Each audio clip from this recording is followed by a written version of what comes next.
This is the brand new Sigma 50mm f1.2 DG DN Art lens. It is a direct competitor to the Sony 50mm f1.2 G Master. However, in Sigmas, this is cheaper, a bit lighter, and optically capable. Inside the box is pretty basic. We get the manual, a lens pouch with a strap, a lens hood, and a front and rear lens cap. This Sigma 50mm f1.2 is the brightest in its class.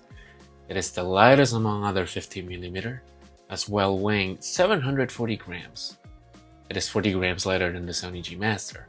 It feels premium, and the finish is a bit higher level than the 15mm G Master.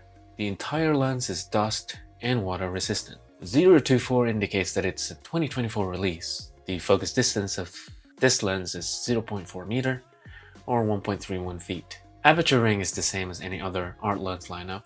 It is smooth, clicky, or depending on your mood. Above this ring is a button that will lock you into or out to that auto aperture. There's an autofocus and manual focus switch, AFL button, which stands for autofocus lock. Focus ring is nice and smooth, no complaint there. I think the 50mm focal length is still the most popular of all time. And this is the ultimate 50mm f1.2 that you can get when it comes to the price and performance. And I also had a chance to compare this lens with the Sony G Master f1.2. Now let's see how it did straight out of the camera using Sony a7 IV body.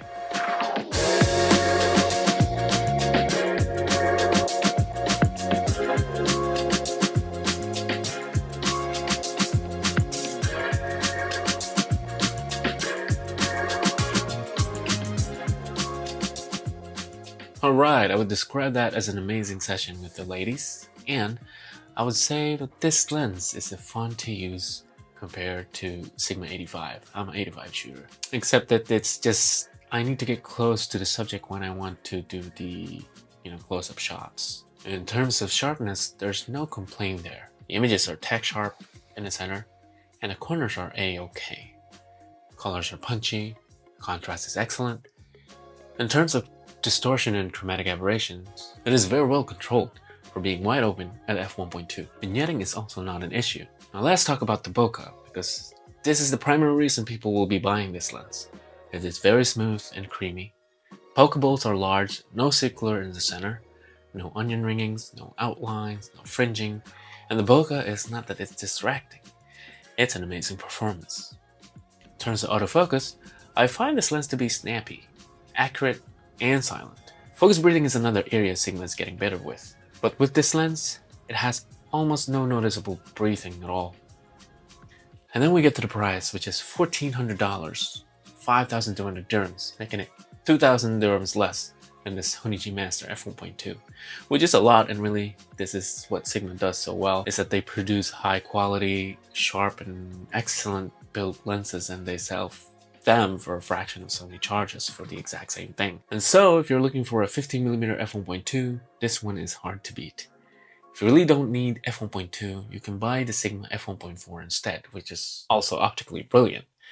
That lens is way cheaper than this one. For me, I'm always under the impression that Sigma makes the most of the best Sony lenses. And the fact that they're made in Japan, I never heard of a manufacturing defect. And all the positive feedback, that makes me put Sigma lenses in my camera bag, always. These are tools at the end of the day, but I do think that Sigma makes some of the best optical tool out on the market. And that's been it. Let me know what you think in a comment below. Thanks for watching this video. Thumbs if you like it, and I'll see you in the next video.